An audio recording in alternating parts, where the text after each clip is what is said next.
Good morning all student. कक्षा 8 विषय विज्ञान लेसन नंबर 2 सूक्ष्म जीव मित्र एवं शत्रु।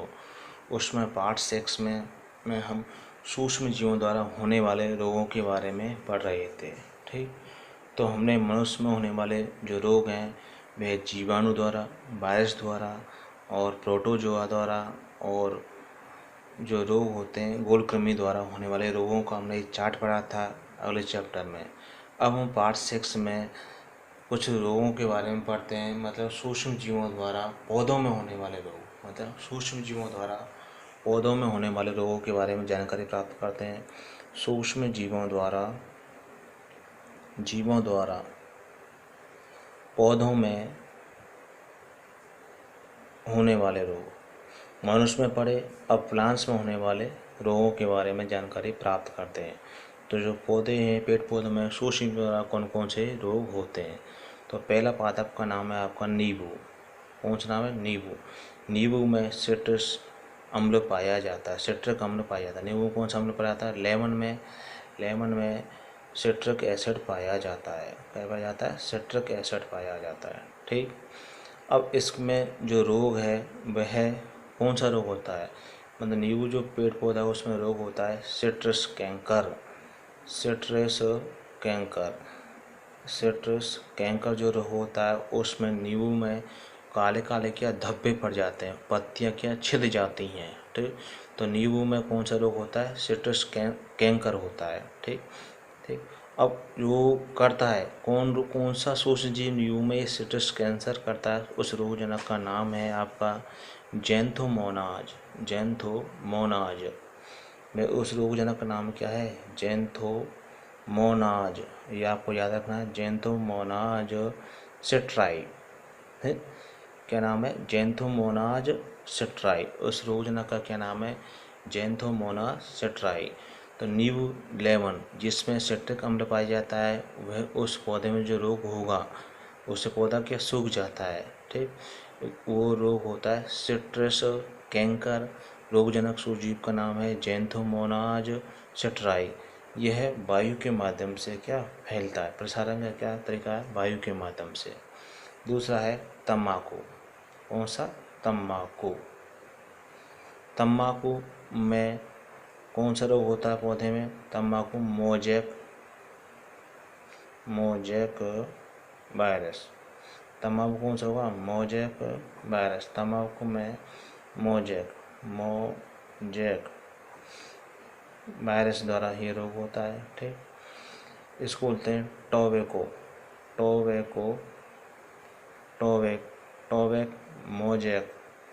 टोबैक मोजैक वायरस के द्वारा यह रोग फैलता है।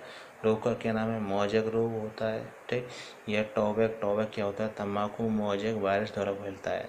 और टोबैक मोजैक द्वारा फैलता है, प्रसारण क्या है? वायु। तो वायु के माध्यम से यह रोग क्या फैलता है? पहला नींबू में हो गया, दूसरा तम्बाकू। तीसरा है गेहूँ में काफ़ी सारी गेहूँ की प्रजाति पाई जाती है। गेहूँ का सफ़ेद वाला रोग, काला कट वाला रोग। गेहूँ में जो रोग लगता है उसको रस्ट कहते हैं। क्या बोलते हैं? रस्ट कहते हैं। यह रस्ट कवक के माध्यम से होता है। किसके माध्यम से? कवक। रोगजनक सूची क्या होता है? कवक होता है और वायु के माध्यम से रोग फैलता है। तो गेहूँ में काफ़ी प्रजाति होती हैं। गेहूँ में काला कट रोग होता है, सफ़ेद कट होता है, पीला भी होता है। जो रोग होते हैं ये रोगों को किसके नाम से जाना जाता है? रस्ट के नाम से जाना जाता है। सूक्ष्मजीव कौन सा होता है? कवक होती है, फंजाई की तरह होता है। और माध्यम कौन सा है? वायु के माध्यम से रोग फैलता है। ठीक, अगला है सरसों में जो रोग होता है वह होता है सफ़ेद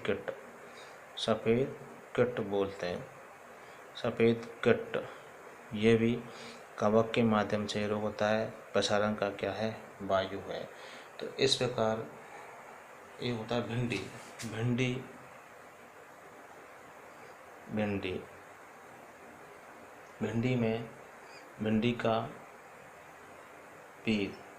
में जो रोग होता है जिसको अपन बोलते हैं भिंडी का पीत रोग। ठीक, इसकी पत्तियों में क्या छेद हो जाते हैं? भिंडी की पत्तियों में पत्तियां सूखकर क्या पीली पड़ जाती हैं। भिंडी पीत रोग वायरस के माध्यम से होता है। किसके माध्यम से? वायरस। बारिश के माध्यम होता है। ठीक, इसके प्रसारण का तरीका कीट क्या होते हैं, पत्तियों को खा जाते हैं।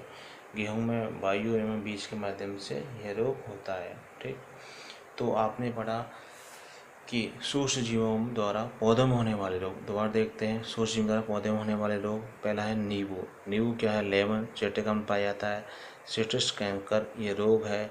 इसमें सूक्ष्म जीव होता है जेंथोमोनास सिट्राई। जेंथोमोनास सिट्राई एक प्रकार का क्या है, जीवाणु होता है। क्या होता है, जीवाणु होता है। ठीक, तो नींबू में रोग वायु के माध्यम से प्रकार का क्या तरीका है। दूसरा है तम्बाकू।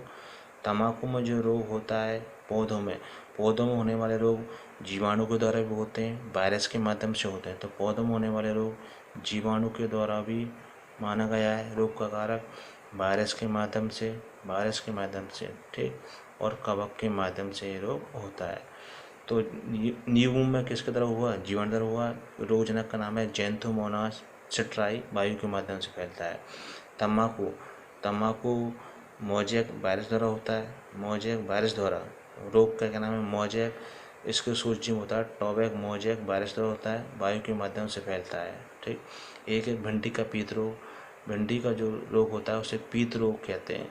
यह है वायरस के माध्यम से क्या फैलता है, ठीक, वायरस के माध्यम से फैलता है। तो जीवाणु द्वारा हो गया, वायरस के दो रोग हो गए। तीसरा है गेहूँ में जो रोग लगता है वो रस्ट कहलाता है। यह फंजाई कवक के माध्यम से फैलता है। इसका तरीका है वायु एवं बीज के माध्यम से। वायु एवं बीज के द्वारा होता है। सरसों का जो रोग होता है उसे सफ़ेद कीट के नाम से जाना जाता है, जो कि सूक्ष्मजीव होता है कवक के द्वारा। कवक फंजाई के माध्यम से फैलता है, वही वायु एवं बीज के प्रसारण का तरीका है। तो इस प्रकार हमने सूक्ष्म जीवों द्वारा पौधों में होने वाले रोगों को पढ़ा। ठीक, तो सूक्ष्म जीवों द्वारा पौधों में होने वाले रोग एक तो वायु के माध्यम से, जीवाणु के माध्यम से, वायरस के माध्यम से और कवक के माध्यम से होता है। तो ये तो हुए सूक्ष्म जीवों द्वारा पौधों में होने वाले रोग। इसी प्रकार सूक्ष्म जीवों द्वारा जंतुओं में होने वाले रोग। अगला है सूक्ष्म जीवों द्वारा जंतुओं में होने वाले रोग। जंतुओं में होने वाले रोग मतलब सूक्ष्म जीवों द्वारा जंतुओं में कौन कौन से रोग होते हैं। ठीक, तो सूक्ष्म जीवों द्वारा जंतुओं में अनेक भयानक प्रकार के रोग होते हैं, जिससे जंतुओं की क्या हो जाती है, मृत्यु हो जाती है। अनेक सूक्ष्म जीव जो होते हैं वह मनुष्य में के साथ साथ पौधों में तथा दूसरे जंतुओं में रोग का क्या कारण बनते हैं। ठीक, तो पहला जो पशु में होने वाला जो रोग है वह है एंथ्रेक्स। इसको क्या बोलते हैं, एंथ्रेक्स। ये जो एंथ्रेक्स रोग होता है, एंथ्रेक्स जो रोग होता है इसकी खोज जंतुओं में होने वाले एंथ्रेक्स सूक्ष्मजीव होता है जीवाणु द्वारा। जंतुओं में होने वाला जो एंथ्रेक्स रोग होता है वह जीवाणु के माध्यम से होता है। यह पशु व मनुष्य में भी पाया जाता है। यह मुख्य रूप से पशु व मनुष्य में भी क्या पाया जाता है। तो सूक्ष्म जीवों द्वारा जंतुओं में होने वाला रोग आपका कौन सा है, एंथ्रेक्स। एंथ्रेक्स जीवाणु द्वारा फैलता है, पशु व मनुष्य में पाया जाता है। जो एंथ्रेक्स होता है यह रोग रॉबर्ट कोच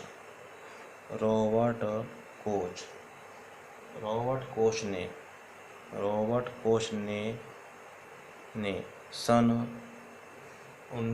1876 में, मतलब रॉबर्ट कोच ने 1876 में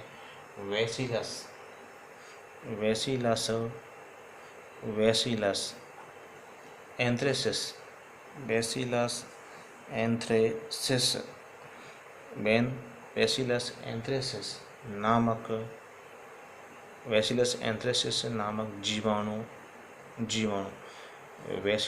रॉबर्ट कोच ने 1876 में बैसिलस एंथ्रेसिस नामक जीवाणु की खोज की। किसकी खोज की, बैसिलस एंथ्रेसिस नामक जीवाणु की खोज की। ठीक, जो कि एंथ्रेक्स रोग का कारक माना गया है। तो रॉबर्ट कोच ने 1876 में बैसिलस एंथ्रेसिस नामक जीवाणु की क्या की, खोज की, जो कि इसका एंथ्रेक्स रोग का रोगजनक माना जाता है। तो रोगजनक जीवाणु होता है। रोगजनक का क्या नाम है?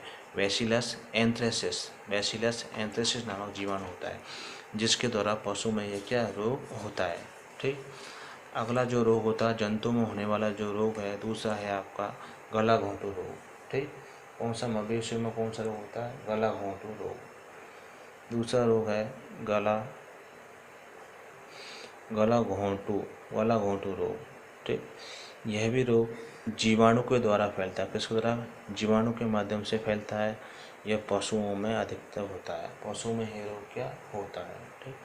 तो गला घोंटू रोग होता है वो पशु में होता है। तीसरा जो रोग है खुरपका। तीसरा रोग कौन सा है? खुरपका या मुँह पका। ठीक। इसमें क्या होता है? पशु के नाखून और मुँह का जो रोग होता है उसे पक जाता है। मुख्य रोग जीवाणु क्या होता है? वायरस के माध्यम से होता है। और किस में होता है? पशु में होता है। तो जंतु में होने वाले जो रोग हैं, इस पहला है आपका एंथ्रेक्स रोग। एंथ्रेक्स जो रोग होता है, रॉबर्ट कोच ने बैसिलस एंथ्रेक्स जीवाणु नामक के द्वारा यह रोग होता है, एंथ्रेक्स होता है। यह रोग जीवाणु द्वारा होता है, पशु व मनुष्य में पाया जाता है। गला घोंटू रोग जीवाणु के माध्यम से फैलता है, यह पशु में पाया जाता है। खुरपका या मुँह पका रोग, इसमें पशुओं के जंतुओं के नाखून पक जाते हैं। यह वायरस द्वारा पशु में होने वाला रोग होता है। ठीक। अब आता है एक प्रश्न है सर्दी और जुकाम में। प्रश्न है सर्दी या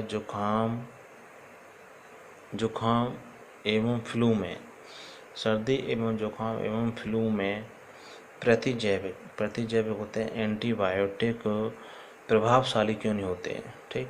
मतलब सर्दी जुकाम फ्लू में एंटीबायोटिक प्रभावशाली क्यों नहीं होते हैं। ठीक। तो इसका कारण यही है कि सर्दी जुकाम और फ्लू में एंटीबायोटिक प्रभावशाली इसलिए नहीं होते हैं क्योंकि सर्दी जुकाम एवं फ्लू जो रोग होते हैं, सर्दी जुकाम एवं फ्लू जो रोग है वह वायरस से होने वाला रोग होता है। किससे रोग होता है? वायरस से होने वाला रोग है। ठीक। तो ये सभी रोग किसके द्वारा होते हैं? वायरस के माध्यम से होने वाले रोग हैं। तथा वायरस जो होता है, वायरस पर एंटीबायोटिक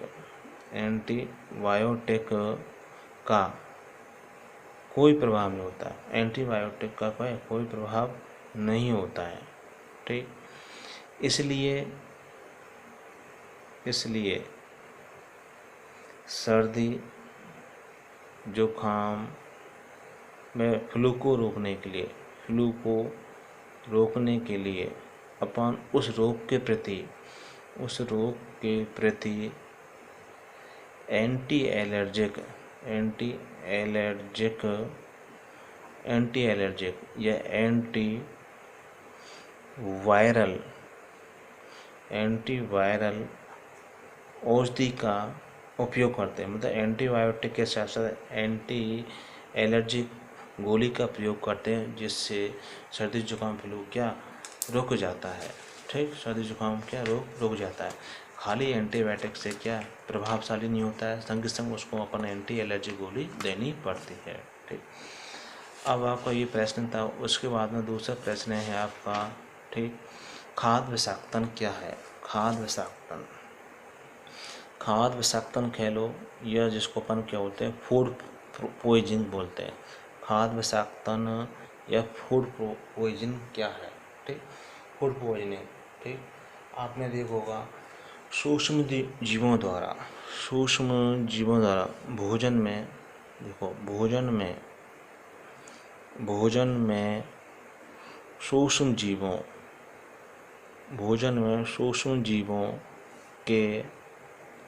सूक्ष्म जीवों के उत्पन्न, मतलब भोजन में सूक्ष्म जीवों के उत्पन्न होने पर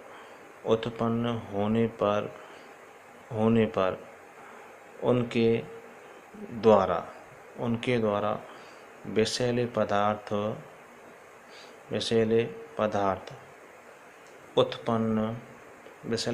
क्या उत्पन्न कर देते हैं। विषैले पदार्थ ये क्या करते थे? उत्पन्न कर देते हैं, जिससे भोजन क्या हो जाता है? दूषित हो जाता है। भोजन दूषित हो जाता है या खराब हो जाता है। तो भोजन में जो सूक्ष्म जीव के उत्पन्न होते हैं, मतलब कोई भोजन में क्या हो गए, सूक्ष्म जीव क्या हो गए, उत्पन्न हो गए। तो भोजन में सूक्ष्म जीव उत्पन्न होने से उनके द्वारा विषैले पदार्थ क्या छोड़ दिए जाते हैं, त्याग दिए जाते हैं, जिससे भोजन क्या हो जाता है, दूषित हो जाता है। ठीक, यही प्रक्रिया क्या कहलाती है, खाद्य विषाक्तन कहलाती है। तो सूक्ष्म जीवों द्वारा दूषित भोजन करने से खाद्य विषाक्तन होता है। तो सूक्ष्म जीवों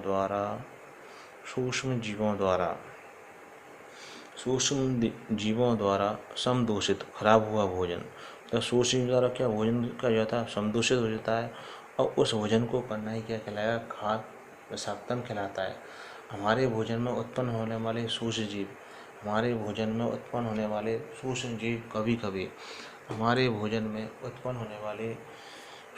कभी कभी क्या विषैले पदार्थ उत्पन्न कर देते हैं। तो हमारे भोजन में उत्पन्न होने वाले जो सूक्ष्म जीव कभी कभी क्या होते हैं, विषैले पदार्थ क्या करते हैं, उत्पन्न कर देते हैं, जिससे भोजन क्या हो जाता है, खराब हो जाता है, उसी को सूक्ष्म जीव कहते हैं। यह भोजन को इतना विषाक्त बना जाते हैं, यह भोजन को इतना विषाक्त कर देते हैं, ये कभी कभी भोजन को इतना क्या विषाक्त कर देते हैं या जहरीला बना देते हैं, जहर बना देते, विषाक्त कर देते हैं कि व्यक्ति भयंकर रूप से क्या हो जाता है, बीमार हो जाता है। ठीक, तो और कभी कभी तो क्या है, व्यक्ति की मृत्यु तक हो जाती है। आपने कभी सुना होगा कि हम बारात में जाते हैं, तो कभी बारात में क्या होते हैं, बासा खाना या मावे में मिलावट हो गई या सूक्ष्म जीव उसको क्या कर देते हैं, विषाक्त कर देते हैं, तो बारात को क्या फूड पॉइजनिंग हो गई, उससे उल्टी दस्त चालू हो जाते हैं, डायरिया बन जाता है, हैजा बन जाता है सूक्ष्म जीवों के द्वारा। ठीक, तो ये तो क्या हुआ, खाद्य विषाक्तन हुआ। अब है परीक्षण, किसे कहते हैं, एक है परीक्षण और परीक्षक में काफ़ी अंतर है। परिरक्षण और परिरक्षक। ठीक, तो परिरक्षण क्या है, भोजन को सूक्ष्म जीवों से समदूषित भोजन को सूक्ष्म जीवों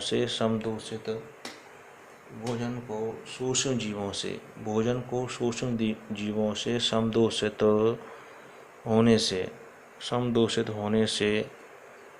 होने से बचाने की प्रक्रिया क्या कहलाती है, परिरक्षण कहलाती है, मतलब उसका रक्षण करना, उपाय करना। तो भोजन को सूक्ष्म जीवों से समदूषित होने से बचाने की प्रक्रिया, मतलब भोजन को खराब होने से बचाने की प्रक्रिया, या सूक्ष्म जीवों से भोजन को खराब होने से बचाने की प्रक्रिया परिरक्षण कहलाती है। अब होता है परिरक्षक। परिरक्षक क्या होते हैं, परिरक्षक पढ़ते हैं,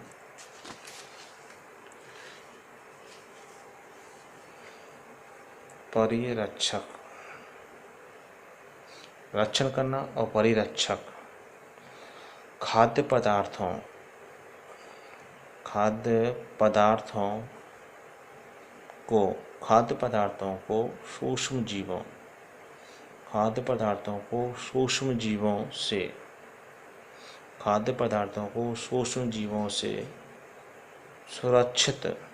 पदार्थों को सूक्ष्म जीवों से सुरक्षित रखने के लिए, मतलब खाद्य पदार्थों को सूक्ष्म जीवों से सुरक्षित रखने के लिए जो पदार्थ मिलाए जाते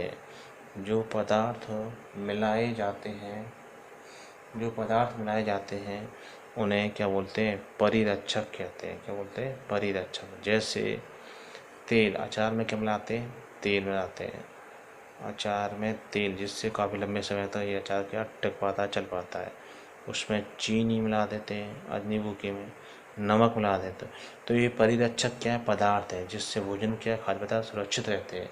ठीक, अपन के जो कुरकुरे हैं उसमें नाइट्रोजन गैस मिलाई जाती है ताकि वो लंबे समय तक बरकरार रह सके। ठीक, तो ये भोजन को क्या है, परिरक्षण और परिरक्षक के द्वारा इनको क्या बचाया जा सकता है। तो इस प्रकार ये क्या हुए, ये परिरक्षण और परिरक्षक का क्या कार्य करते हैं। ठीक, तो इस प्रकार सूक्ष्म जीवों द्वारा हमने ये पढ़े। अब है विषाणु की खोज किसने की? आइवेनस्की ने विषाणु की खोज की। विषाणु क्या है? विषाणु ने तो क्या, इसमें न तो डीएनए पाया जाता है, न ही क्या आरएनए पाया जाता है। इसको हम नग्न आँखों से नहीं देख सकते हैं। ठीक। अब क्या सूक्ष्म जीव बिना यंत्र की सहायता से देखे जा सकते हैं? यदि नहीं तो उन्हें कैसे देखा जा सकता है? सूक्ष्म जीवों को हम केवल सूक्ष्मदर्शी यंत्र के माध्यम से ही क्या देख सकते हैं। ठीक। और अगला प्रश्न है, वायुमंडल में नाइट्रोजन का मिट्टी में स्थिरीकरण करने वाले सूक्ष्म जीव कौन कौन से होते हैं? राइजोबियम, लेगोमिनोसिस, लेगोमिनोसिस, ये क्या रोग होते हैं। ठीक। इस पर ये पाठ से संबंधित क्या कुछ महत्वपूर्ण टॉपिक हैं। ठीक, जो जिनको आपको क्या पढ़ना है। तो खाद्य परिरक्षण में क्या होता है, आपने कभी कभी देखा होगा, कि आम का अचार काफ़ी लंबे समय का संदूषित नहीं होता है। आम का जो अचार होता है वह काफ़ी दिनों तक क्या चलता है। ठीक। तो उसमें अपन क्या तेल डाल के रखते हैं, तो उससे क्या अभिक्रिया करता है। समान तरीकों में अपन अध्ययन करें कि जिनका उपयोग अपने घरों में हम करते हैं, वह सूक्ष्म जीवों के उपाय में उनका उपयोग किया जाता है। ठीक। अब सूक्ष्म जीवों के द्वारा खाद्य पदार्थों का उपयोग काफ़ी है। रासायनिक उपाय, नमक एवं खाद्य तेल का उपयोग सूक्ष्म जीवों की वृद्धि को रोकने के लिए समरूप से किया जाता है। मतलब अचार, नमक, इसका उपयोग अचार में नमक व तेल का उपयोग, अचार में नमक व तेल का उपयोग सूक्ष्म जीवों की वृद्धि, मतलब अचार में नमक व तेल का उपयोग सूक्ष्म जीवों की वृद्धि को रोकने के लिए किया जाता है। अतः इन्हें क्या बोलते हैं? परिरक्षक कहते हैं। हम नमक अथवा खाद्य अम्ल का प्रयोग अचार बनाने में करते हैं। हम नमक का उपयोग किसमें करते हैं? खाद्य अचार बनाने में इसका उपयोग किया जाता है, जिससे सूक्ष्म जीवों की क्या नहीं होती है? वृद्धि नहीं होती है। ठीक। अब वृद्धि नहीं होती है, इसलिए हम परिरक्षक रूप में सोडियम बेंजोएट खाद्य जो परिरक्षक पदार्थ होते हैं, सोडियम बेंजोएट और सोडियम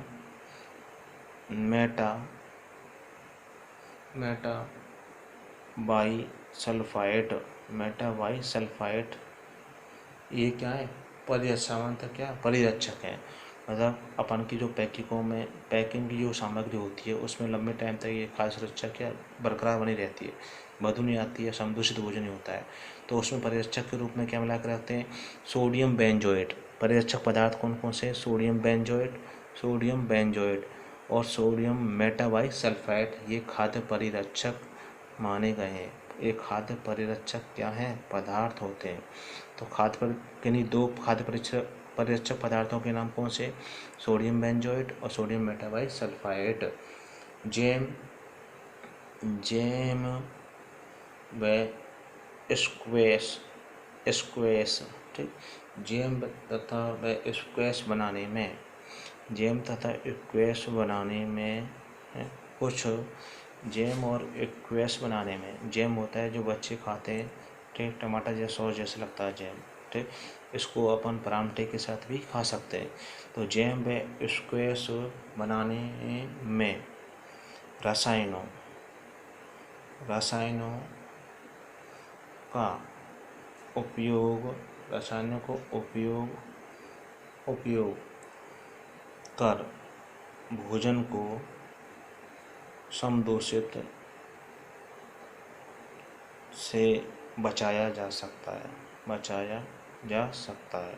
ठीक। तो ये परिरक्षण और परिरक्षक हैं। परिरक्षक में क्या होता है? खाद्य पदार्थों को सूक्ष्म जीवों से बचाने के लिए जो पदार्थ मिलाए जाते हैं, उन्हें परिरक्षक कहते हैं। ठीक। परिरक्षक और परिरक्षण, तो खाद्य पदार्थों को सूक्ष्म जीवों से सुरक्षित रखने के लिए जो पदार्थ मिलाए जाते हैं, उन्हें क्या बोलते हैं?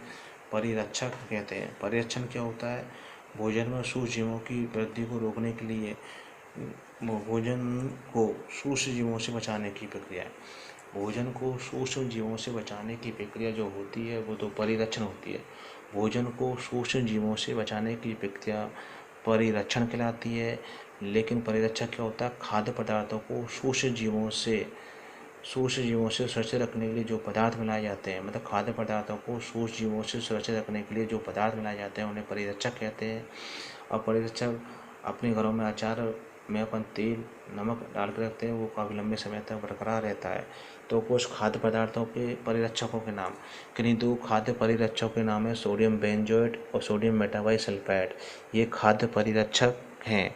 जैम व स्क्वैश बनाने में कुछ रसायनों का उपयोग किया जाता है ताकि भोजन को संदूषित होने से बचाया जा सके। तो हमने आज कुछ टॉपिक परिरक्षण क्या होता है, सर्दी में जुकाम फ्लू में प्रतिजैविक प्रभावशाली क्यों नहीं होते हैं, ठीक, और जंतुओं में होने वाले रोग, पौधों में होने वाले रोगों के बारे में जानकारी प्राप्त की। तो जो भी कोई वीडियो में संबंधित प्रॉब्लम हो उसको आप नोट कर सकते हो, फ़ोन से कंसल्ट कर सकते हो, ठीक। Okay, thank you.